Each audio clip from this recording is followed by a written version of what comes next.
মাননীয় প্রধানমন্ত্রী জনাব তারেক রহমান এমপি।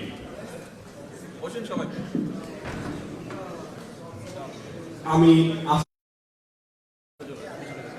মাননীয়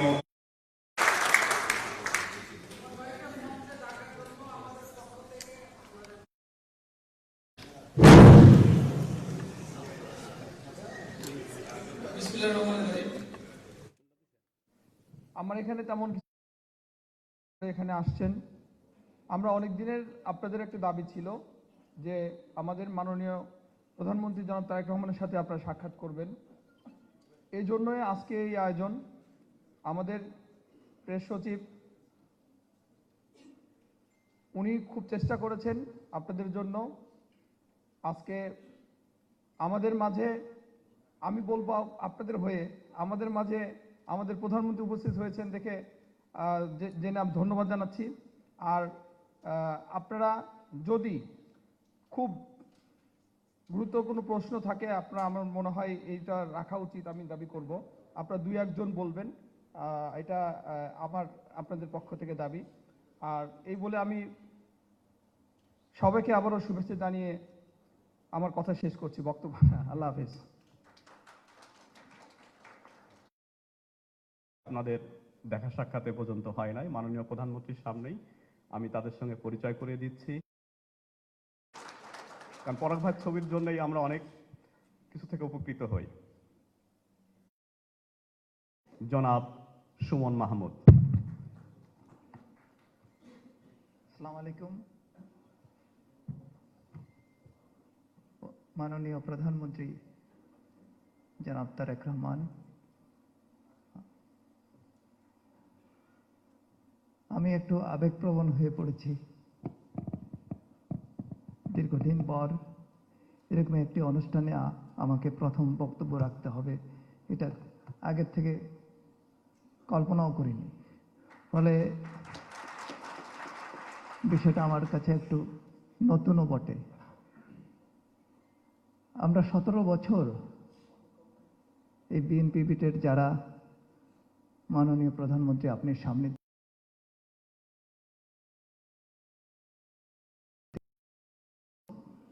এদের যে বেদনা,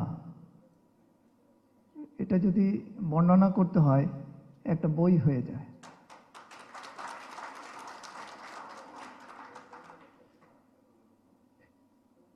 ফ্যাসিস্ট সরকারের এমন কোনো নির্যাতনের শিকার আমাদের এই সামনের সারির যোদ্ধারা সম্মুখীন হয় নাই, এরকম লোক এখানে নেই।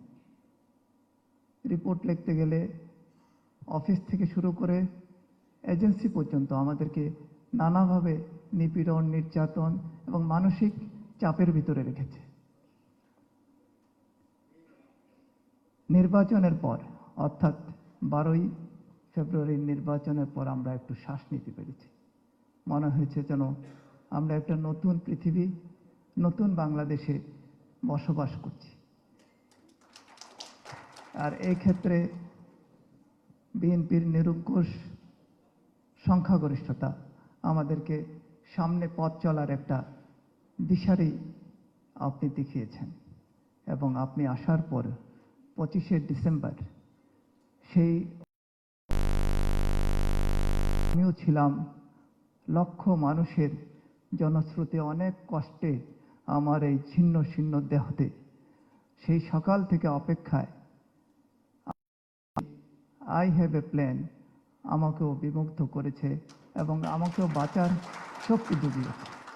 এবং আমাদের এখানের যে রিপোর্টারগুলো আছে সবাই সন্ধ্যা ভোর হওয়ার আগে, অর্থাৎ 4টা-5টার দিকে সেখানে যে হাজির। এবং 5টার সময় যখন আমি যাই আরেকজন সতীর্থের সাথে, মানে 1 মাইল 1.5 মাইল পর্যন্ত জায়গা ছিল না যে মানুষ যেতে পারবে মঞ্চের কাছে। এবং আমরা অনেক কষ্টে সেই ঘণ্টাখানিক লেগেছে সেই মঞ্চের কাছাকাছি যেতে, যেখানে আপনি বক্তব্য রেখেছেন তার থেকে যে সীমানা প্রাচীর তার বাইরে। আপনার এই আগমন বাংলাদেশের মানুষ নতুন বাংলাদেশ হবে এই প্রত্যাশায় সব সময় সামনের দিকে কথা বলেছে। এবং আমি আপনার সাথে নির্বাচনী প্রচার অভিযানে যেখানেই গেছি, মানুষের যে জোয়ার, এবং কি আপনি সরকার গঠনের পর বিভিন্ন জায়গায় যাচ্ছেন, মানুষের যে আবেগ, সেটা থেকে আপনি নিশ্চয়ই বুঝতে পারছেন যে 17 বছরে কেমন নির্যাতনের মুখে এবং কেমন নির্মমতার ভিতরে এদেশের মানুষ ছিল। এর বেশি আমি কিছু বলতে চাই না, তবে রিপোর্টার হিসেবে আমি সবসময় মাঠ পর্যায়ের কর্মীদের পক্ষে, এবং আমি আজকে আমার এই সতীর্থ, বন্ধু বান্ধব, সহকর্মী এবং অনুজদের সবার পক্ষ থেকে আপনাকে ধন্যবাদ চাই যে আপনি আজকে আমাদেরকে একান্তে একসাথে খেয়েছেন, আমাদের সহকর্মীদের সাথে নিয়ে খেয়েছেন, এবং আমরা খুবই এই জন্য আপনার প্রতি কৃতজ্ঞ। আর বেশি কিছু আমি বলবো না, কারণ সামনে সংসদ অধিবেশন, আপনি চলে যেতে হবে। রিপোর্টার হিসেবে আমার একটা জানার আগ্রহ, যেহেতু এখন আমরা রিপোর্টিং করি, আপনার এই অনুষ্ঠানেও আমরা কভারেজ চাই আপনার বক্তব্য দিয়ে, কিন্তু আমার একটা নিজের আগ্রহ আছে। বিশ্বকাপ চলছে, আপনি কোন দলের সাপোর্টার সেটা আপনি যদি বলেন, আমাদের জন্য একটা আলাদা খোরাক হয়। ধন্যবাদ আপনাকে এবং আপনার সহকর্মীদেরকে, সবাইকে। আসসালামু আলাইকুম।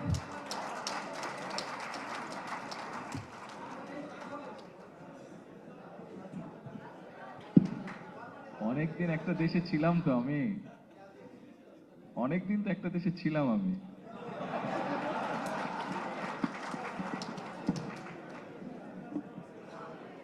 প্রিয় সহকর্মীবৃন্দ, কৃতজ্ঞতা জানাচ্ছি প্রাণবন্ত এবং এ পর্যায়ে আমাদের অতিরিক্ত প্রেস সচিব জনাব আতিকুর রহমান রুমন ভাই বলেছিলেন যে কারো কোনো প্রশ্ন থাকলে বা কোনো কথা থাকলে অনুগ্রহ করে 1 মিনিটের মধ্যে আপনাদের প্রশ্ন বা সেই কথা অনুভূতিটা প্রকাশ করবেন। 1 মিনিট, কারণ আমাদের প্রধানমন্ত্রীকে ধন্যবাদ, আপনাদেরকে ধন্যবাদ। দীর্ঘদিন আপনারা মাঠে কাজ করেছেন, আন্দোলন করেছেন, সংগ্রাম করেছেন। এই আন্দোলন সংগ্রামে আপনারা মাঠের আন্দোলন যেভাবে দেখেছেন, কষ্ট দেখেছেন, নির্যাতন দেখেছেন, নিপীড়ন দেখেছেন। মাননীয় প্রধানমন্ত্রী তিনি লন্ডনে ছিলেন দীর্ঘ সময়। ওই সময় অনেক কিছু আপনারা জানেননি, আপনাদেরকে জানতে দেওয়া হয়নি। দীর্ঘ বছরগুলোতে 10টি বছর মাননীয় প্রধানমন্ত্রী তারেক রহমানের বক্তব্যের উপরে নিষেধাজ্ঞা রাখা হয়েছিল। 2014 সালের 7 সেপ্টেম্বরে আদালতকে ব্যবহার করে মাননীয় প্রধানমন্ত্রীর বক্তব্য, তিনি তখন বিএনপির সিনিয়র ভাইস চেয়ারম্যান ছিলেন, তার বক্তব্যের উপরে নিষেধাজ্ঞা দেওয়ার কারণে বাংলাদেশের গণমাধ্যমে তার বক্তব্য আপনারা জানেন না যে আপনারা এখানে যেভাবে কষ্ট করেছেন, আমাদের আজকে যিনি প্রধানমন্ত্রী তিনিও সারাক্ষণ সারাবেলা কষ্ট করেছেন। আমি আজকে সময় নেব না, কারণ কিছুক্ষণ পরে বাজেট অধিবেশন শুরু হয়ে গেছে, আপনারা কথা বলবেন আজকে মাননীয় প্রধানমন্ত্রীর সঙ্গে। আমি শুধুমাত্র এই জন্য একটু কথাটা বলতে চেয়েছি, সেটি হচ্ছে আপনারা এখানে যেমন মাঠে কষ্ট করেছেন, তেমন আমাদের আজকে যিনি চেয়ারম্যান তিনিও কিন্তু কষ্ট করেছেন। এমন কোনো দলের, বিশেষ করে এমন কোনো পর্যায়ের এমন কোনো নেতা নেই যার মেসেজ, যার ফোনে মাননীয় প্রধানমন্ত্রীর আজকের তার মেসেজ আসেনি, বার্তা আসেনি। আমি আপনাকে একটা কথা বলি, এই যে আন্দোলনটা হলো 2024 সালের 5ই আগস্ট, আপনারা দেখেছেন এই আন্দোলনটা সফল একটা আন্দোলন হয়েছিল। শুরু হয়েছিল কোটা সংস্কার আন্দোলন দিয়ে। এই কোটা সংস্কার আন্দোলন শুরু হয়েছিল 2018 সালে, কিন্তু আমরা কিন্তু একটা তথ্য জানতে পারিনি, অনেকে জানেন না, এই জন্য তথ্যটা আমি বারবার বলতে চাই। সেটি হচ্ছে এই কোটা সংস্কার আন্দোলনটার ক্ষেত্রে তাহলে বিএনপির ভূমিকাটা কি? বিএনপি তো আন্দোলনে ছিল, সংগ্রামে ছিল, কিন্তু এই যে বিশেষ বিষয়টা নিয়ে, যে ইস্যুটা নিয়ে আন্দোলনটা একটা সফল পরিণতির দিকে গিয়েছে, সেখানে কি বিএনপির কোনো ভূমিকা ছিল? সেটা আমরা জানি না। সেটা হচ্ছে 2014 সালের 15ই জুলাই লন্ডনে টাওয়ার হ্যামলেটসে, 2014 সালের 15 জুলাই লন্ডনের টাওয়ার হ্যামলেটসে একটা অনুষ্ঠান ছিল, সেখানে বাংলাদেশি ডায়াসপোরা যারা লন্ডনে বসবাস করতেন, সেখানে ইফতার ছিলেন, হ্যাঁ হ্যাঁ, টাওয়ার হিলে, জি, টাওয়ার হিলে একটা অনুষ্ঠান ছিল। সেখানে আজকে যিনি মাননীয় প্রধানমন্ত্রী, তিনি বিএনপির পক্ষে বলেছিলেন যে যদি বিএনপি রাষ্ট্র পরিচালনার দায়িত্ব পায় তাহলে কি ধরনের বাংলাদেশ উনি করবেন, সেই পরিকল্পনা উপস্থাপন করেছিলেন। সেখানে কিন্তু তিনি নিজে বলেছিলেন যে যদি বিএনপি রাষ্ট্র ক্ষমতা পরিচালনার দায়িত্ব পায় তাহলে বর্তমানে, সেই সময়কার কথা বলছি, যে বর্তমানে 50 থেকে 56% যে কোটা আছে সেটিকে আমরা কমিয়ে 5%-এর নিচে নিয়ে আসবো। এখন কথা হচ্ছে 2014 সালের 15 জুলাই, এরপরে এই আন্দোলনটা হয়েছিল 2018 সালে, তখন সফল হয়নি, 2024 সালে সফল হয়েছিল। তার মানে হচ্ছে তিনি নেতা যে আজকের তরুণ সমাজ, আজকের তারুণ্য, আগামীর বাংলাদেশ যা চিন্তা করে, তারেক রহমান নেতা, তিনি তখন সেটা চিন্তা করেছিলেন। এটি আমি বাস্তব উদাহরণ দিলাম। সো এই কথা আপনাদের কাছে আজকে কানেকশনটা এভাবে দিলাম যে আজকে আপনারা যারা মাঠে কাজ করেছেন 15 বছর, আজকে যিনি প্রধানমন্ত্রী তিনিও দীর্ঘ আন্দোলন সংগ্রাম করেই আজকে আপনার মুখোমুখি হচ্ছেন আমরা। এই যে আপনাদের অভিজ্ঞতা বিনিময়টা, আমার কাছে মনে হয় এখানে আজকে ফর্মাল বক্তব্য বেশি কিছু নেই। এখানে মাননীয় তথ্যমন্ত্রী আছেন, তথ্য প্রতিমন্ত্রী আছেন, প্রধানমন্ত্রীর শিক্ষা উপদেষ্টা, প্রধানমন্ত্রীর কার্যালয়ের মুখপাত্র তিনি আছেন। আমার ধারণা ওনারা হয়তো আজকে ওনাদের কথা নিঃসন্দেহে শুনেছেন, কিন্তু মাননীয় প্রধানমন্ত্রীকে যেহেতু আমরা সবসময় একটা কাছে হয়তো এভাবে পাবো না, আমার মনে হয় আমরা খুব বেশি সময় না নিয়ে, যদি মাননীয় তথ্যমন্ত্রী যদি সবাই যদি বলেন, তাহলে আমরা সময় না নিয়ে, আমার কাছে মনে হয় আপনারা যদি ওনাকে প্রশ্ন করেন, ওখান থেকে কথা বলে বলে জানতে চান, এটা আমার জন্য খুব ভালো হবে। এটা একটা লাইভলি প্রোগ্রাম হবে। একটা অনুরোধ যে আপনারা সবাই 1 মিনিটের কম সময় নেবেন, তাহলে অনেকেই এখানে কথা বলতে পারবেন। আপনাদেরকে অনেক ধন্যবাদ।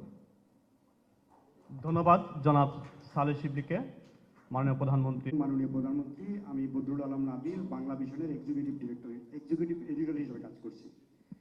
মাননীয় প্রধানমন্ত্রী, বিষয়টা কাকতালীয়। গত রাতের আগে রাতেই আমি স্বপ্ন দেখেছি আপনার সাথে আমি রাষ্ট্র সংস্কারের লক্ষ্যে কাজ করছি। আমি এটা ফেসবুকে লিখেছি, এটা নিয়ে নানা রকম কথাবার্তাও হয়েছে, তারপরে আমি দাওয়াতটা পেলাম।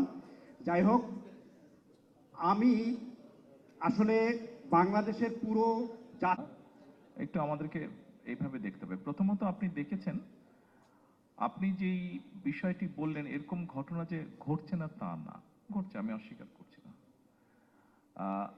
এবং সরকার গঠনের আগে এরকম যেগুলো ঘটনা ঘটেছে, আমাদের দলীয় নেতাকর্মী কেউ যদি কোথাও এরকম অনৈতিক কাজে ইনভলভ হয়েছে, আমরা দলীয় অবস্থান থেকে ব্যবস্থা নিয়েছি।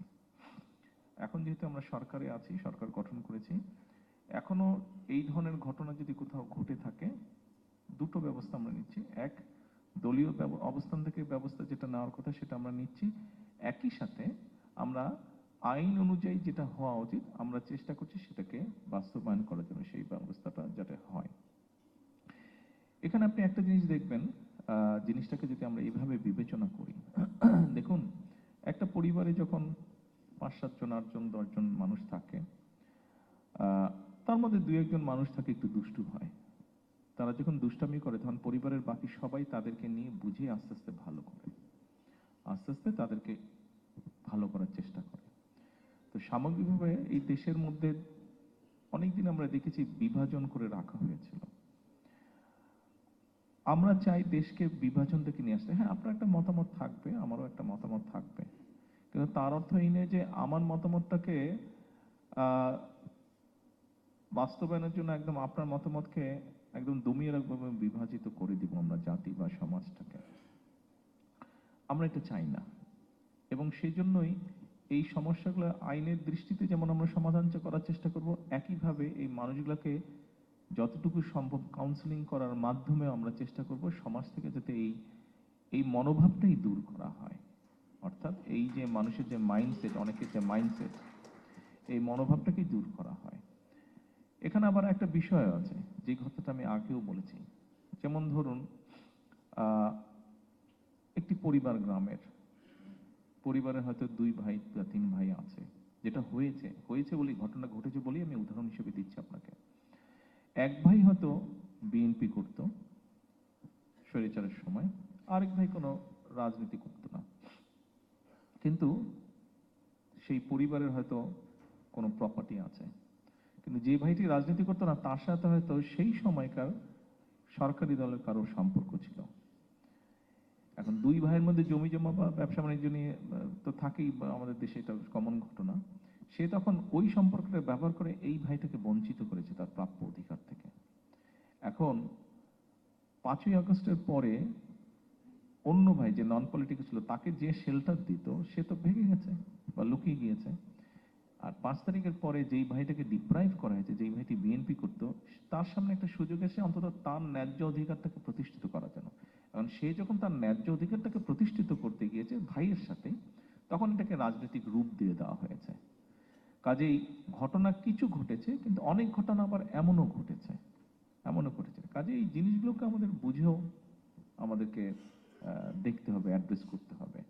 আমরা দুই ভাইয়ের ঘটনা অথবা পরিবারের ঘটনা, এটাকে অনেক জায়গায় আমরা দেখেছি যে রাজনৈতিক রূপ দিয়ে দেওয়া হয়।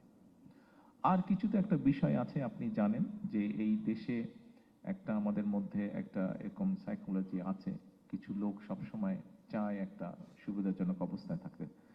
তো ওই এরা যখন সুযোগ পায়, যখন যারা সরকারে থাকে তাদের সাথে একটা সম্পর্ক করে সে তার নিজের ব্যক্তি স্বার্থ উদ্ধারের চেষ্টা করে। কাজে এই বিষয়, সবগুলো বিষয় আমাদেরকে ধীরে ধীরে, আপনি জোর করে মেরে পিটিয়ে তো সবকিছু হয় না, বাট একটা স্বাভাবিক অবস্থার মাধ্যমে ধীরে ধীরে জিনিসটাকে আমাদের ঠিক করতে হবে। এটা একটা সামাজিক ব্যাধিও, আপনি যে সমস্যাটার কথা বললেন। আমার কাছে আপনার উত্তরটা এইভাবে, আইনের শাসনটা অবশ্যই করতে হবে আমাদেরকে, কিন্তু অ্যাট দ্য সেম টাইম আমাদেরকে কাউন্সিলিংও করতে হবে, আমাদেরকে ওই মন মানসিকতাকে বের করে নিয়ে আসার চেষ্টা করতে হবে। ধন্যবাদ। বাংলাদেশের কোন নাগরিক যদি দেশে জেলে থাকে, যদি আইনগতভাবে মানে ওই দেশের আইন লঙ্ঘন করার কারণে থাকে, সেটা তো বলা কতটুকু ঠিক হবে বা বললে সেটা তারা কেন গ্রহণ করবে, প্রথমত এটা একটা বিষয়। তারপরে আমরা তো অবশ্যই, যেহেতু তারা আমাদের দেশের নাগরিক, আমরা এরকম কিছু থাকলে আমরা অবশ্যই তাদেরকে অনুরোধ জানাবো।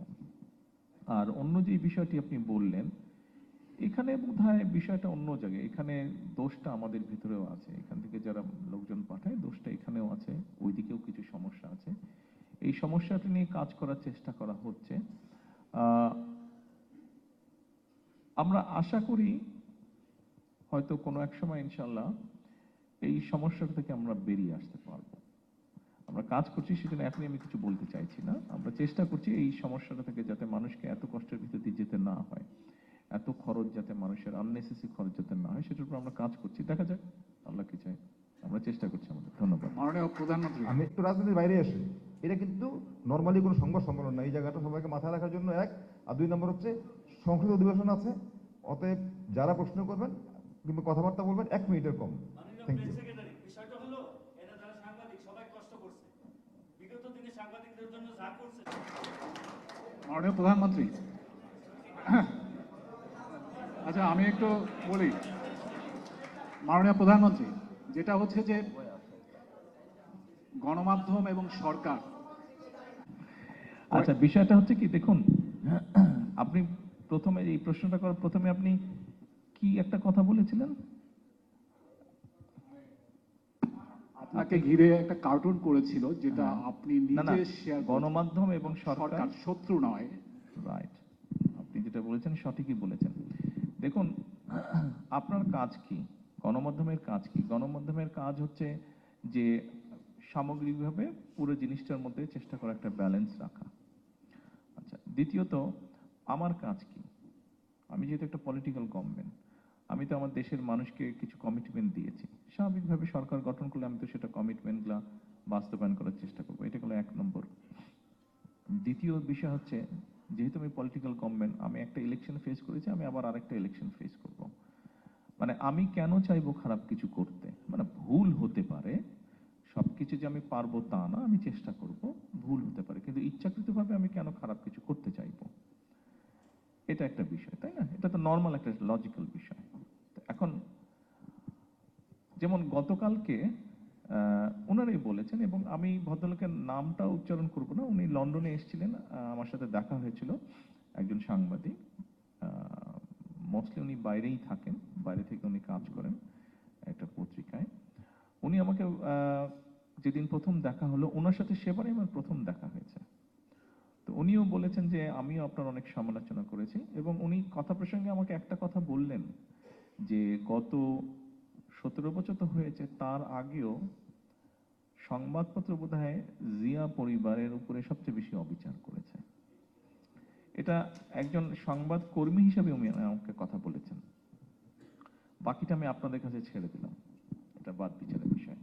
যদি তাই হয়ে থাকে আপনি যদি সংবাদপত্রের এই ইন্ডাস্ট্রিটার ক্ষেত্রে বিএনপি যতবার সরকার পরিচালনা করেছে, সেটা জিয়া রহমানের সময় হোক, খালেদা জিয়ার সময় হোক, আপনি যদি দেখেন এই ইন্ডাস্ট্রিতে আপনারা যারা আছেন, এই ইন্ডাস্ট্রিটার জন্য যতটুকু যেটা যদি 10টা পজিটিভ মুভ হয়ে থাকে, তার মধ্যে হয়তো 7টা এই মুভি বিএনপি সরকারই করেছে। তাহলে তো বিএনপি সরকার বারে বারে প্রমাণ করার চেষ্টা করেছে, যতবারই দেশ পরিচালনা করেছে, যে আপনাদের সাথে, সংবাদ মাধ্যমের সাথে আমাদের কোনো রকম শত্রুতা নেই। কিন্তু তারপরেও কেন আপনাদের কমিউনিটির একজন কোয়াইট সিনিয়র সাংবাদিক, কেন উনি বললেন যে সংবাদপত্র বিগত 30 বছর জিয়া পরিবারের সাথে সবচেয়ে বেশি অবিচার করেছে, বিশেষ করে 2001 থেকে 2006 পর্যন্ত। উনি আমার কথা বললেন, উনি ম্যাডামের কথাও বললেন যে আপনাদের সাথে অবিচার করা হয়েছে। তো এখন আমরা সামনে যেতে চাই, আমরা একটা বেটার পরিবর্তন করতে চাই, কিন্তু বেটার পরিবর্তন আমি একা পারবো না, আমার সরকার একা পারবে না। আপনিও এই দেশের অংশ, আপনিও এই সমাজের অংশ, আমাদের সকলকে মিলেই হতে পারে। হ্যাঁ, আমার যদি কোনো ভুল হয় আপনি আমাকে বলেন, কিন্তু ভুলটাকে আপনি যদি এমনভাবে উপস্থাপন করেন যে পত্রিকার কাটতি বাড়ানোর জন্য অথবা অন্য কোনো উদ্দেশ্যে, সেটা তো তাহলে উভয়ের জন্যই বোধহয় একটা সময় ক্ষতি বয়ে আনবে। তো আমি জানি না আমি পরিষ্কার আপনার উত্তর দিতে পেরেছি কিনা, বাট পুরো জিনিসটাকে আমি এইভাবে দেখি। আপনাদের সাথে কোনো শত্রুতার কোনো কারণ নেই, তো কেন শত্রুতার কারণ হবে? না, থ্যাংক ইউ। এবং ভবিষ্যৎটা আমরা এভাবেই চাই। আপনি সমালোচনা, গঠনমূলক যদি সমালোচনা, উইল ওয়েলকাম দ্যাট, কোনো সমস্যা নাই তো।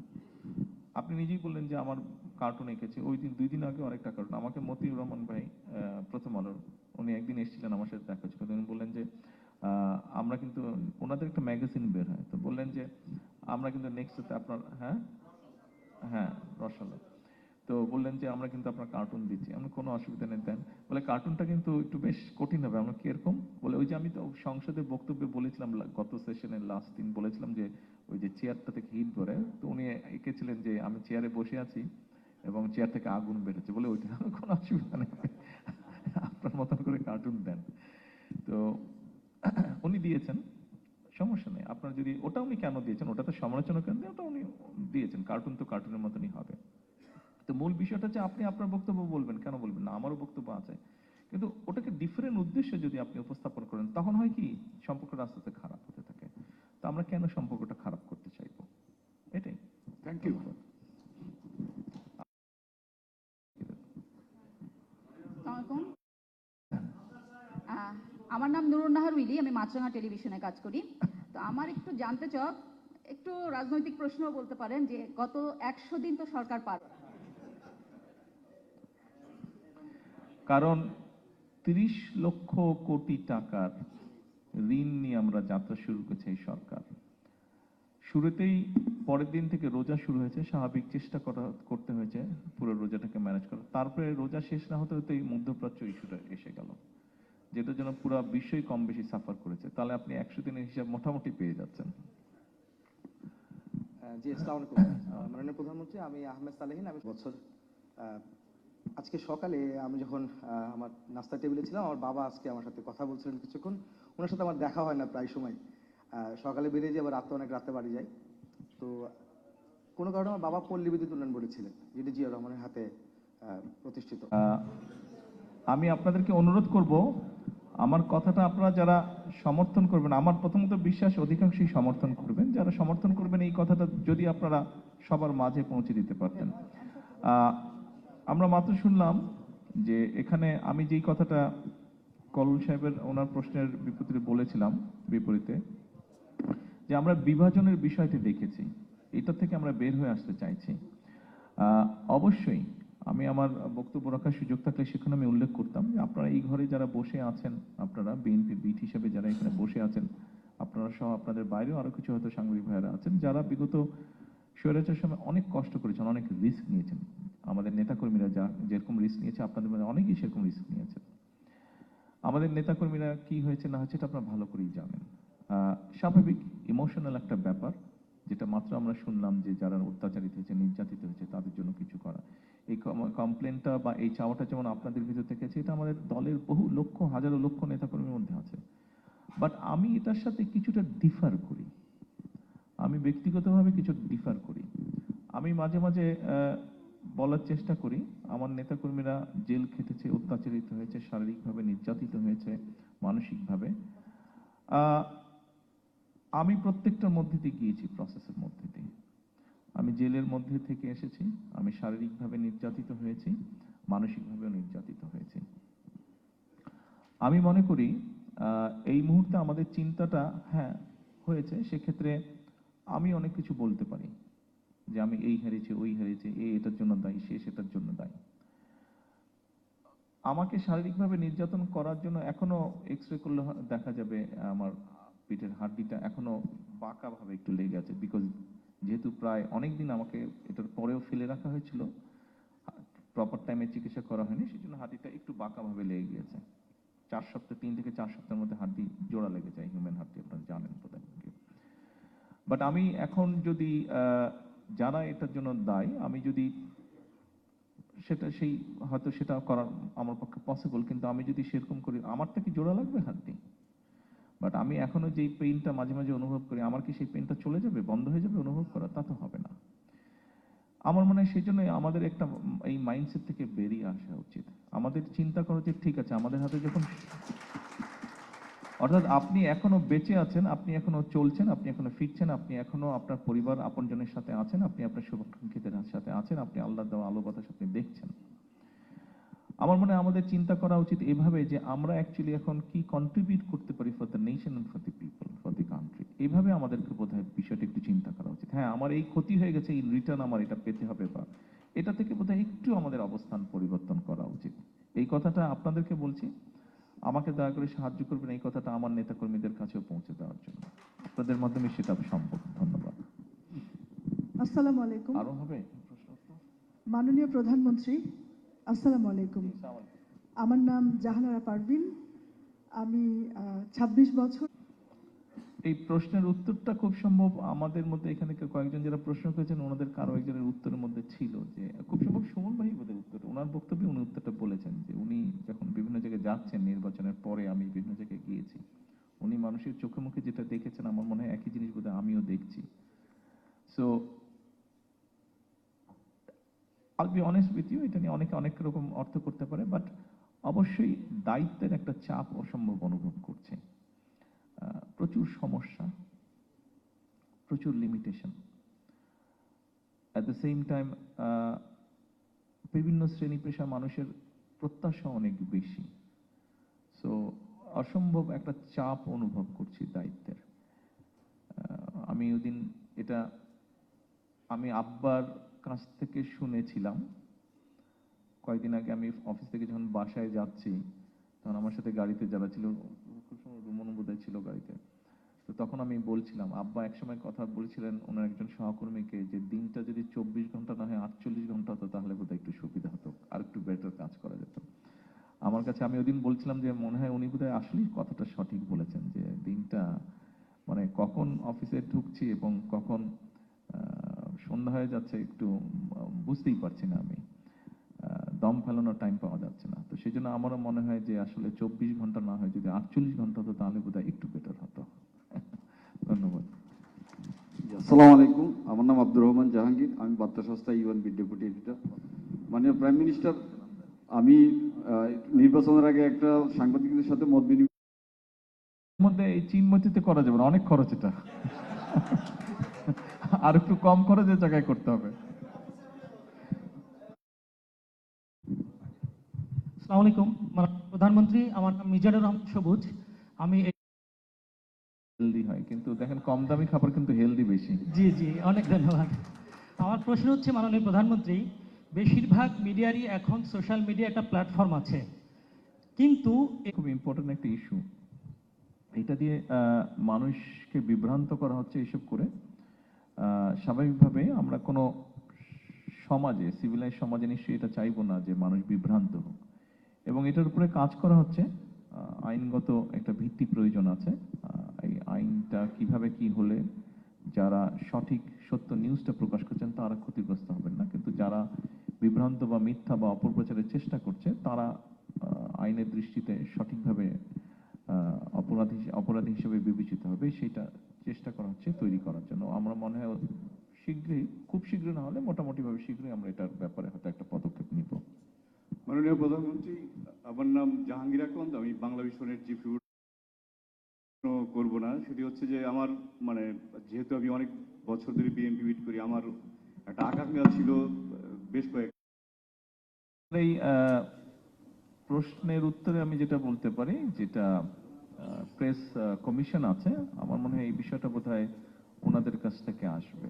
ওনারাই আলোচনা বিবেচনা সিদ্ধান্ত নিয়ে আমরা সরকারকে জানালে সরকার সেইভাবে পদক্ষেপ গ্রহণ করবে। আমরা কি আজকে শেষ করতে পারি? আমি অনুরোধ করব, কারণ আপনাদের এভাবে করলে শেষ হবে না, সারাদিনও শেষ হবে, সারা রাতও শেষ হবে না, আমি জানি। আমি অনুরোধ করব, আর কোনো প্রশ্ন না। এখন বিএনপি বিট থেকে একটা পত্রিকা বের হয়েছিল, এই পত্রিকাটা শুধু আমাদের প্রধানমন্ত্রীকে দেবেন মঈন সাহেব, এটাই আমাদের শেষ। আপনাদের সবাইকে ধন্যবাদ। অনেক কথা হবে, আপনারা মাননীয় প্রধানমন্ত্রীকে সবসময় পাবেন, উনি আপনাদের প্রকাশনা। সবাই সিটে বসবেন।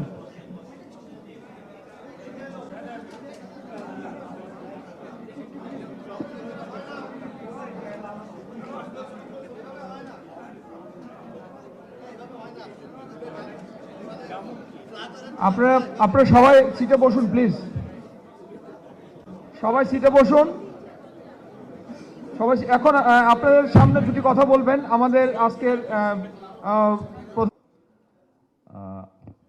বিএনপি বিট সাংবাদিকবৃন্দ এবং উপস্থিত সংসদ সদস্য, মন্ত্রিপরিষদের সদস্য সহ আমার সকল সহকর্মীরা, আসসালামু আলাইকুম।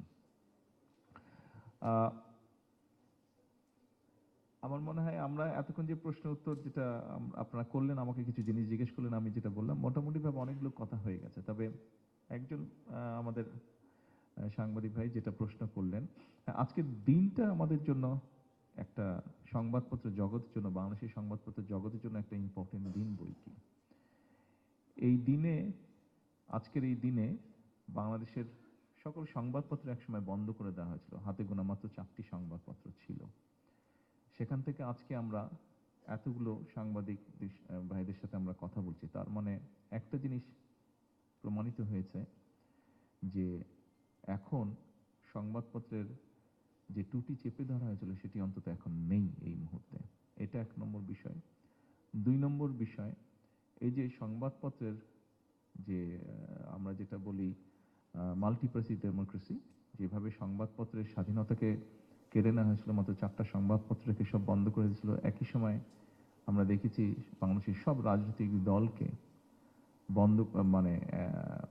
বিলুপ্ত করে বাকশাল নামে একটা দল গঠন করা হয়েছিল। এবং পরবর্তীতে আমরা দেখেছি শহীদ রাষ্ট্রপতি জিয়া রহমান যখন দেশ পরিচালনার দায়িত্ব পেলেন, উনি যেরকম বহুদলীয় গণতন্ত্র চালু করলেন, একই সাথে সংবাদপত্রের উপর থেকে যে রেস্ট্রিকশন ছিল সেটাও তুলে নিলেন।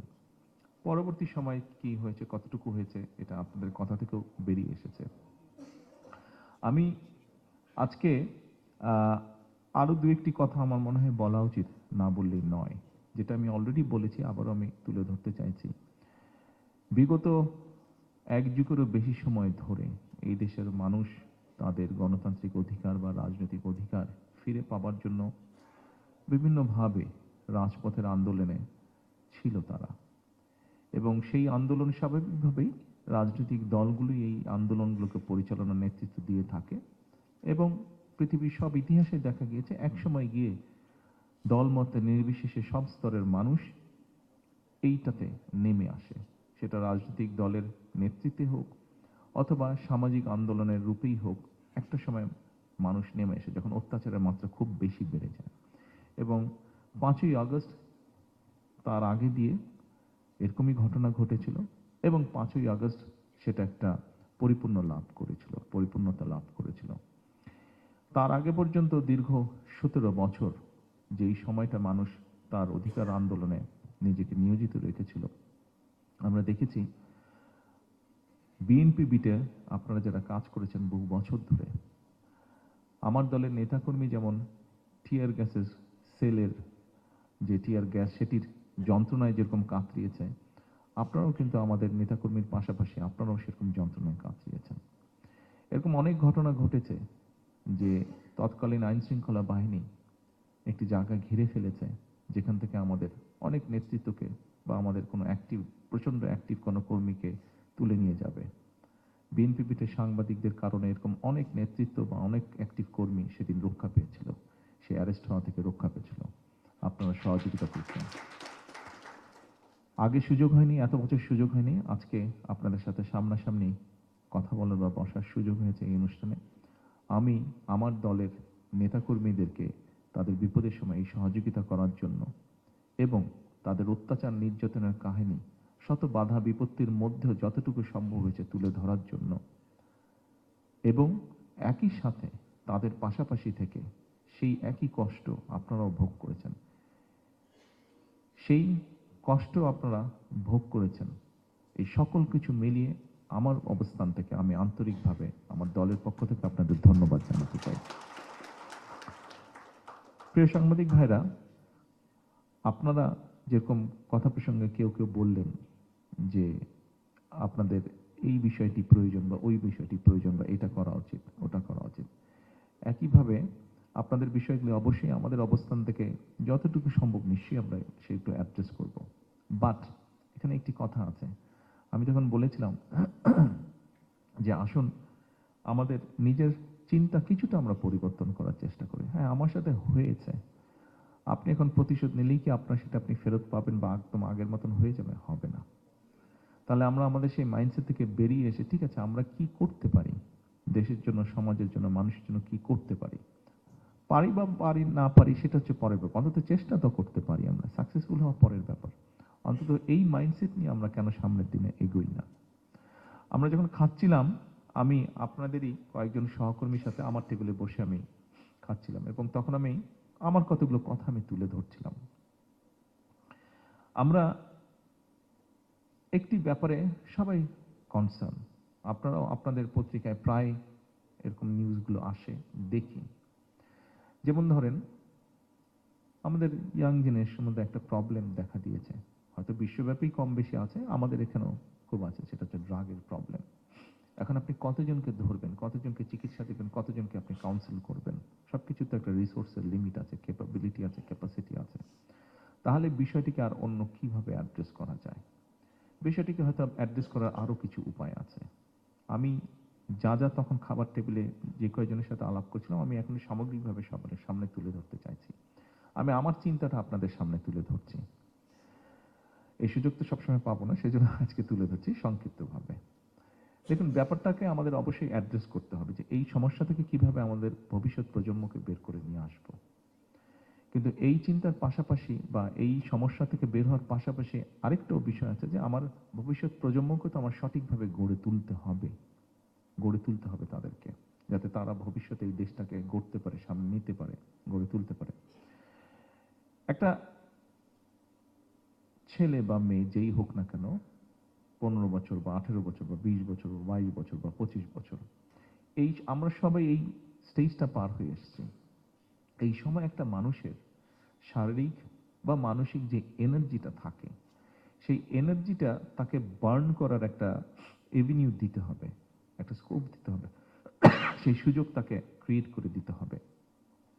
আমরা ঢাকা শহর সহ বাংলাদেশে যেখানেই তাকাই না কেন, কয়টি খেলার মাঠ আছে, অর্থাৎ আমাদের যারা এখন এসবের মধ্যে ইনভলভ হয়ে যাচ্ছে অথবা সারাদিন সোশ্যাল মিডিয়ার মধ্যে আছে, বুঝেই হোক না বুঝে হোক, ভালো মন্দের মধ্যে পার্টিসিপেট করে ফেলছে, খেলার মাঠ সব বন্ধ, ছেলে হোক মেয়ে হোক উভয়ের জন্য খেলার মাঠ বলতে গেলে নেই কোথাও।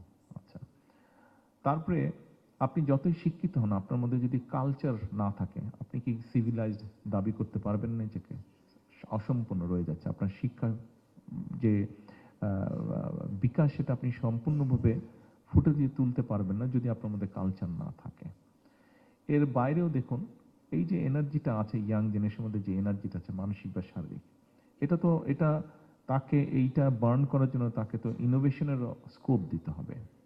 আমরা সেই জন্যই যেটি আমরা করছি, সেই জন্যই আমরা করার চেষ্টা করছি। আপনারা দেখেছেন যে নতুন 20 আমরা স্পোর্টস চালু করেছি। একই সাথে কিন্তু গত সপ্তাহে একটা ইভেন্ট হয়ে গেল সারা বাংলাদেশে, এডুকেশন ডিপার্টমেন্ট থেকে হয়েছিল। যেমন আমি তখন কথা প্রসঙ্গে বলছিলাম যে যখন আমরা ছোট ছিলাম, আমি যখন স্কুলে কলেজে পড়তাম, তখন পত্রিকা খুললে দেখা যেত যে বিভিন্ন স্কুলের মধ্যে কালচারাল শো হচ্ছে, বিভিন্ন স্কুলের মধ্যে স্পোর্টস কম্পিটিশন হচ্ছে, ডিবেট হচ্ছে বা সায়েন্স ফেয়ার হচ্ছে। কিন্তু এখন পত্রিকা খুললে এরকম নিউজটা খুব একটা চোখে পড়ে না। কালচারাল শো মানে হয় 16ই ডিসেম্বর হতে হবে স্কুলে কালচারাল শো, বা কলেজে কালচারাল শো, অথবা 21শে ফেব্রুয়ারি হতে হবে, অথবা 26শে মার্চ হতে হবে, এরকম হতে হবে। কেন এটা সারা বছর হতে পারে না? শবে বরাত, শবে কদর আসলেই কেরাত প্রতিযোগিতা হবে, কেন এটা সারা বছর হতে পারে না? শীত আসলেই স্পোর্টস হতে হবে, কেন এটা সারা বছর হতে পারে না? কোন একটা ইভেন্ট, যা ওয়ার্ল্ড ইভেন্ট হলে আচ্ছা ঠিক আছে, গুটি সংখ্যক কিছু জায়গায় সায়েন্স ফেয়ারের মতন ইনোভেশনের সর্ট অফ কিছু প্রোগ্রাম হলো, কেন এটা সারা বছর হবে না? আমরা এই জিনিসগুলাই শুরু করতে চাইছি। আমরা যদি আমাদের ভবিষ্যৎ প্রজন্মকে সুন্দরভাবে গড়ে তুলতে চাই, এর মধ্যে নিশ্চয়ই আপনারা দেখেছেন যে আমাদের যে ইলেকশন ম্যানিফেস্টো ছিল, সেখানে আমরা শিক্ষার ব্যাপারে বলেছি যে আমরা বিভিন্ন রকম কারিকুলাম বলুন, বিভিন্ন রকম তাদের ভোকেশনাল ট্রেনিং বলুন, বিভিন্ন ল্যাঙ্গুয়েজ বলুন, আমরা এগুলো ইন্ট্রোডিউস করতে চাচ্ছি। এর মধ্যে কয়েকটি মোটামুটিভাবে আমরা শুরু করতে পেরেছি। যেমন স্পোর্টসের বিষয়টা আমরা এর মধ্যে শুরু করে ফেলছি। মাত্র 7-8 দিন আগে, এটা গত 1 মাস ধরে হয়েছে, এটার ইভেন্টটা, মেইন ইভেন্টটা হবে 20 তারিখে, না? আর্মি স্টেডিয়ামে হবে। হ্যাঁ, আর্মি স্টেডিয়ামে হবে। কিন্তু মোটামুটিভাবে কোর্সটা কমপ্লিট হয়েছে, সব জেলায় জেলায় হয়েছে, বিভিন্ন স্কুলের মধ্যে বাচ্চাদের মধ্যে প্রায় 22 লক্ষ বাচ্চা, ছেলে মেয়ে মিলে মোটামুটি 11 লক্ষ এরকম পার্টিসিপেট করেছে। কিন্তু এত বড় একটা ইভেন্ট হয়ে গেল, এত লক্ষ লক্ষ বাচ্চা পার্টিসিপেট করলো, এটা কিন্তু বাংলাদেশের সংবাদপত্রে কোনো অ্যাপ্রিসিয়েশন দেখলাম না আমরা, বা নিউজটার কাভারেজও আমরা দেখলাম না। আমি আপনাদেরকে বলছি না, আমি ওভারঅল জিনিসটা বলছি যে আমাদের দেখলাম না আমরা এটা। তো এটা তো এখানে কি শুধু বিএনপি যারা করে তাদের ছেলেমেয়েরাই এখানে পার্টিসিপেট করেছে তা তো না। এখানে দলমত নির্বিশেষে, নন পলিটিক্যাল, পলিটিক্যাল, সব রকম মানুষের ছেলেমেয়েরা পার্টিসিপেট করেছে। দুদিন আগে ঢাকা জেলাটায় আমার স্ত্রী গিয়েছিলেন, একটা ইনোভেশন প্রোগ্রাম যেটাকে নাম দেওয়া হয়েছে। বাচ্চারা বিভিন্ন সারা দেশ থেকে হচ্ছে, এখন জেলা পর্যায়ের হচ্ছে, তারপরে বিভাগীয়টা হবে, না? বিভাগীয়টা এর মধ্যে হবে 28 তারিখে মেইন ইভেন্টটা ন্যাশনাল যেটা হবে, এটা এখানেই হবে, চিন্ময়তীতে হবে। ইনোভেশন, আমাদের বাচ্চারা কে কি চিন্তা করছে, কে কি ইনোভেট করতে পারে, এরকম নিয়ে, অর্থাৎ সোজা হিসাব সায়েন্স ফেয়ার বলতে যেটা, এই জিনিসটা হচ্ছে। অর্থাৎ কিন্তু জেলা পর্যায়ে পর্যন্ত, থানা টানা শেষ করে জেলা পর্যায়ে এখন চলছে। এটারও তেমন কোনো নিউজ দেখলাম না, শুধু আমার ওয়াইফ গিয়েছিল বলে ওই নিউজটা কভার হয়েছে, অন্যগুলা আসলো না। তো তাহলে আমরা কি নিউজ কভার করছি? আমরা বাচ্চাদের স্পোর্টসের নিউজ কভার করছি না, আমরা বাচ্চাদের ইনোভেশন যেটা ইনোভেটিভ প্রোগ্রাম হচ্ছে সেটা আমরা কভার করছি না। আমরা তাহলে কি কভার করছি? এই বিষয়টা বোধহয় আমাদেরকে চিন্তা করা উচিত। অর্থাৎ যারা আগামীতে আমাদের যারা ভবিষ্যৎ, তাদেরকেই আমরা উৎসাহ দিচ্ছি না, তাদেরকেই আমরা প্যাট্রোনাইজ করছি না, তাদের ভালো কথাটা আমরা তুলে ধরছি না, তাহলে আমরা কি করছি? এই বিষয়টা বোধহয় একটু আমাদের সবাইকে নতুন করে চিন্তা করা উচিত।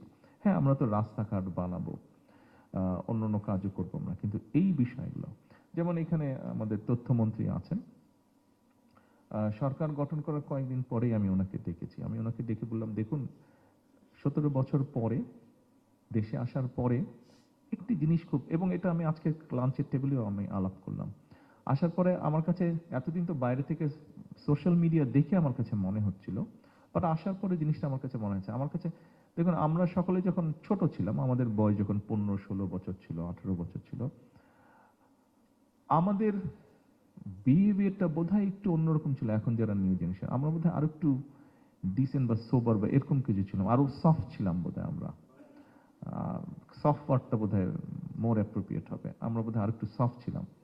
অন্য কারোর সাথে যখন আমরা কথা বলতাম, তখন বোধহয় আর একটু সফট ছিলাম, বাট এখন মনে হচ্ছে জিনিসটা বোধহয় একটু ডিফারেন্ট। অর্থাৎ সোজা হিসাব ভ্যালুজ, আমাদের কতগুলো সোশ্যাল ভ্যালুজ, আমাদের কতগুলো রিলিজিয়াস ভ্যালুজ, আমার কাছে মনে হয় ইয়াং জেনারেশনের মধ্যে একটু বোধহয় ঘাটতি আছে। তাই বললাম যে এটা স্কুল লেভেল থেকে কিভাবে আমরা চালু করতে পারি, কিভাবে আমরা এটা অ্যাড ক্যাম্পেইন আমরা করতে পারি, কিভাবে এই ভ্যালুজগুলো আমরা ফিরিয়ে নিয়ে আসতে পারি। আশ্চর্য ব্যাপার, একটা মানুষকে গাছের সাথে বেঁধে পিটিয়ে মারছে, অথচ 10 জন মিলে সেটাকে রেকর্ড করছে, মোবাইলে ফেসবুকে রেকর্ড করছে। অস্বাভাবিক একটা ব্যাপার এটা। একটা জীবকে, কুকুরকে পিটিয়ে মারছে, সবাই মিলে রেকর্ড করছে, সেটা একজন পিটিয়ে মারছে, সবাই মিলে, এটা একটা অস্বাভাবিক ব্যাপার। আমার কাছে অস্বাভাবিক লাগছে, আমি জানি না আপনাদের কাছে অস্বাভাবিক লাগছে কিনা। এটা কেন একটা জীবকে মেরে ফেলছি আমরা, গাছ কেটে ফেলছে, তাকে সবাই দেখছে, কেউ প্রতিবাদ করছে না, গাছগুলা কেন কেটে ফেলছো? সো এই জায়গাগুলো তো বোধহয় আমাদের অ্যাড্রেস করতে হবে। আমরা বলি আমরা সুন্দর ভবিষ্যৎ চাইছি, আমরা বলি আমাদের ভবিষ্যৎ প্রজন্মদেরকে ভালো করে মানুষ করে গড়ে তুলতে হবে। আমরা শুধু এন্ড অফ দ্য ইয়ার আমরা একটা সার্টিফিকেট দিয়ে দিলেই কি সে মানুষ হয়ে গেল? পরীক্ষায় পাশ করলো, নম্বরগুলো ঠিক আছে, মানুষ হয়ে গেল সে? আমাদের তো তাদেরকে অন্য জিনিসও দিতে হবে। আমি আপনাদের কাছে যেটা চাইছি, আমি আপনাদের, হ্যাঁ আমাদের ব্রিজ হবে, কালভার্ট হবে, স্কুল হবে, কলেজ হবে, সব কিছু হবে, সেগুলো তো হবে। সেগুলো যখন আমি যাব, মন্ত্রী সাহেবরা যাবে, ওপেনিং হবে, নিউজ আসবে, টিভিতে আসবে। কিন্তু এর বাইরে যেই বিষয়গুলো আছে, এর বাইরে যেই কাজগুলো করতে চাইছি, আমরা ফ্যামিলি কার্ড দিতে চাইছি। সবাই বলছে এটা তো বাজিমাত প্রোগ্রাম। হ্যাঁ বাজিমাত প্রোগ্রাম, ঠিক আছে, আপনি রাজনৈতিক দৃষ্টিকোণ থেকে সেটাকে বাজিমাত ধরতে পারেন, বাট আপনি একটা জিনিস চিন্তা করে দেখুন, আমরা একটা রিসার্চ করে পেয়েছি। এই যে মাহাদি আমিন বসেছে, মাহাদি আমিন আর আমি এই ফ্যামিলি কার্ড নিয়ে 2012 সাল থেকে, 11 সাল থেকে কাজ করছি, কিন্তু এই ফ্যামিলি কার্ড আমরা রিসার্চ করেছি। এটার উপরে রিসার্চ করে দেখা গিয়েছে যে আপনি যদি ফ্যামিলি কার্ডে আমরা যেই টাকাটা দিচ্ছি, এটা যদি আপনি একজন পুরুষ মানুষের হাতে দেন, ও কিন্তু যেই মাসে ও টাকাটা পাবে, 1 সপ্তাহের মধ্যে টাকাটা খরচ হয়ে যাবে। ওই যে বিকালবেলা আড্ডায় বসবে মোড়ের দোকানে, চা বিস্কুট খাবে, এই চা দাও ওকে 5টা, এই ওকে কেক দাও, এটা নাই, 2500 টাকা নেই। বাট রিসার্চ যেটা বলে, আপনি যদি এটা কোনো একজন মহিলা গৃহিণীর হাতে দেন, সে কিন্তু খুব হিসাব করে খরচ করবে। প্রথমেই সে তার ফ্যামিলির জন্য যেটা ইম্পর্টেন্ট জিনিস, ওষুধ, ছেলেমেয়ের বই খাতা হোক, বা শিক্ষার ব্যবস্থা হোক, বা একটু বেটার ফুড হোক, এই জিনিসগুলো সে চিন্তা করবে। তারপরে যখন আস্তে আস্তে যে কোনো মানুষের, আপনি নিজেকে দিয়ে চিন্তা করে দেখেন, আপনি যখন প্রথম বেতন পেয়েছেন, আপনার মনে হচ্ছে এটা কিনবো, সেটা কিনবো, ওটা কিনবো, বাট এক সময় কিন্তু আপনার ডিমান্ডটা কমে আসে, কিন্তু তখন কিন্তু আস্তে আস্তে আপনি সেভিং করেন। ঠিক একইভাবে এখানেও কিন্তু মহিলা কিন্তু এক পর্যায়ে কিন্তু সেভিং করবে, যতই খরচ হোক ওখানে সেভিং করবে। এবং সেভিংটা সে কি করবে? ডেফিনেটলি আপনি ফ্যামিলি কার্ডের মাধ্যমে যাদেরকে আপনি সহযোগিতা করছেন, বেনিফিটটা দিচ্ছেন, এরা নিশ্চয়ই সিঙ্গাপুর, দুবাইতে টাকা পাচার করবে না। ও সেভিংটা করবে, এবং সেভিংটা করার ফলে ও আস্তে আস্তে যখন একটা সেভিং হবে, ও কিন্তু তখন ওর ছোট্ট নিজের একটা বিজনেস হয়তো চালু করবে, ঠিক আছে, 10টা মুরগি, 5টা ছাগল এরকম পালবে। এবং ওই টাকা দিয়ে ও কোথায় খরচ করবে? ওই টাকাটা ও খরচ করবে ওর বাচ্চার জন্য একটা নতুন ড্রেস কিনবে, অথবা অর্নামেন্টের গয়না কিনবে, অথবা চিপস কিনবে। আপনি দেখুন ড্রেসটা যে সে কিনছে, সে কি কোনো ব্র্যান্ডেড ড্রেস কিনছে? না, ও কাপড় সেটাই কিনছে যেটা local factory, local garment industry তৈরি করছে। ও চিপস কি কোনো মার্কস স্পেন্সারের চিপস কিনছে? না, ও লোকাল প্রাণ কোম্পানি, অর্থাৎ দেশীয় কোম্পানির চিপস ও কিনছে। ও অর্নামেন্টাল যেটা কিনবে, ও কি কোনো ব্র্যান্ডেড অর্নামেন্টাল কিনবে? তা না, ও দেশীয় ছোট ছোট জুয়েলারি ফ্যাক্টরি যারা আছে, অর্নামেন্ট বানায়, যারা আর্টিফিশিয়াল অর্নামেন্ট বানায়, সেটা কিনবে সে। অর্থাৎ এই টাকাটা কিন্তু লোকাল ইন্ডাস্ট্রিতে যাচ্ছে। অর্থাৎ আপনি চিন্তা করে দেখুন, একটা গ্রামে যদি আপনি 300 মহিলাকে আপনি 2500 টাকা মাসে দেন, তাহলে 300 ইন্টু 2500 কত হচ্ছে? 7,50,000 টাকা। এখন 7,50,000 টাকা যখন এক মাসে যাচ্ছে একটা গ্রামে, ওখানে যেই স্টোরটা আছে, it can B A grocery shop, মুদির দোকান ধরেন, সেই মুদির দোকানে যখন মাসের প্রথম সপ্তাহে 300 জনের মধ্যে যদি এখন মোটামুটিভাবে এক একজন মানুষ এভারেজ যদি প্রতিদিন সে 50 থেকে 100 টাকা স্পেন্ড করে, তখন কিন্তু ওই স্পেন্ডিংটা তার বেড়ে যাবে। অর্থাৎ ওই মুদির দোকানের সেলটা কিন্তু বাড়বে, তার বেশি পরিমাণ চিপসের প্যাকেট যাবে, তার বেশি পরিমাণ অন্য অন্য দ্রব্য বিক্রি হবে। এখন হয়তো সে নিজেই দোকানটা চালায়, কিন্তু যখন 300 জন মানুষ এসে প্রতি মাসে 1000 টাকা এক্সট্রা স্পেন্ড করবে ওখানে, তখন কিন্তু ওই মুদির দোকানদারের একটা কর্মচারী রাখতে হবে, অথবা 2টা কর্মচারী রাখতে হবে। তার মানে কি দাঁড়াচ্ছে? ও কিন্তু দুজনের কর্মসংস্থান হলো। এইভাবে আমাদেরকে জিনিসটা চিন্তা করতে হবে। আমরা জিনিসটাকে এভাবে চিন্তা করি। আরো ডিটেল ব্যাপার আছে, আমি ওটাতে গেলাম না অত।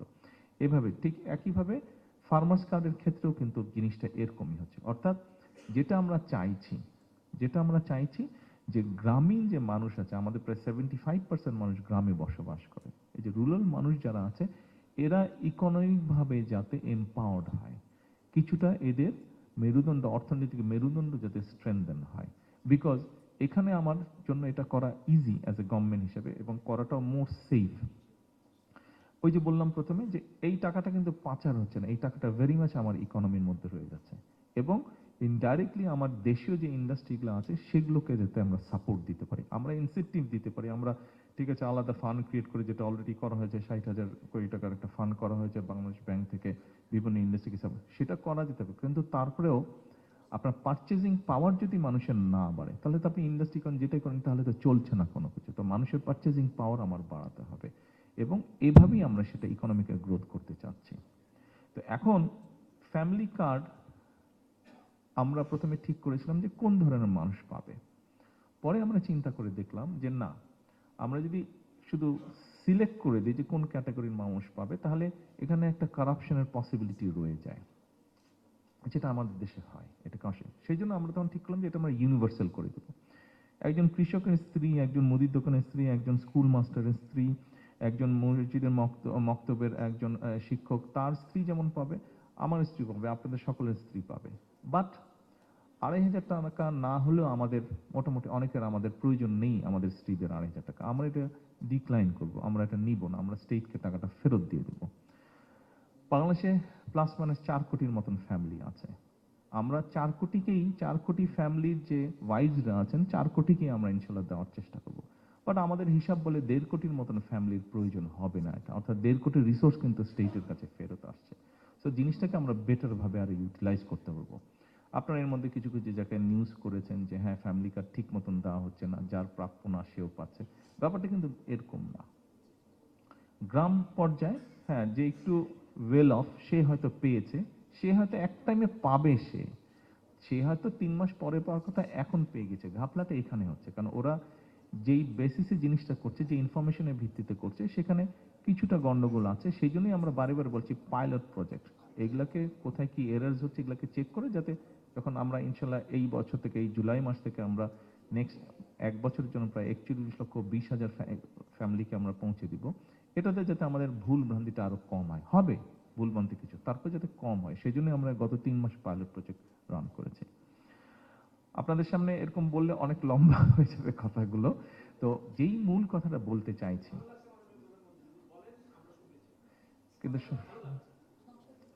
কিন্তু সংসদেও যেতে হবে আমাকে। হ্যাঁ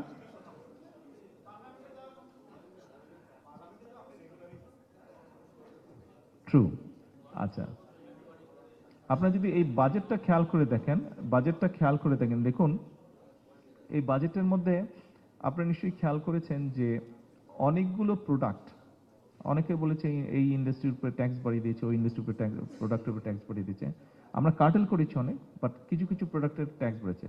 আপনি খুব মাইনরলি প্রত্যেকটা আইটেমের গো থ্রু করে দেখবেন আমরা সেগুলোর উপরে ট্যাক্স বাড়িয়েছি যেইটা সিমিলার প্রোডাক্ট দেশে প্রডিউস হচ্ছে, দেশে যেই প্রোডাক্টের মিলটা আছে ওইটাকে প্রোটেক্ট করার জন্য ইম্পোর্টটার উপরে আমরা ট্যাক্স বাড়িয়ে দিয়েছি, এটাই আমরা করেছি। তো এরকম অনেকগুলো কাজ আমরা করছি। তো আমরা যেটা চাচ্ছি, আমি একবারও আপনাদেরকে বলছি না যে আপনারা মানুষজনকে উদ্বুদ্ধ করুন যাতে তারা ধানের শীষে আবারও ভোট দেয়, আমি এটা করতে বলছি না আপনাদেরকে, এটা বলবো যখন ইলেকশন আসবে ইনশাল্লাহ। বাট এই যে বিষয়গুলো, এই যে বাচ্চাদের যে বিষয়টি বললাম, এই বিষয়গুলো এরকম আরো অনেক আছে, হেলথের ব্যাপারে আছে, অন্য অনেক ব্যাপারে আছে। যেমন ধরুন যেটা একটা অন্যতম ফেভারিট সাবজেক্ট আমার, সেটা হচ্ছে 1 খাল খনন 2 গাছ লাগানো। এখন গাছ কেন লাগাতে বলছি আপনাদেরকে, যেমন ধরুন রোমন, ওই ছেলেটার নাম কি যেন, ওই যে প্রথম আলো থেকে এসেছিল, ওই যে গাছ, মোস্তফা না, মোস্তফা।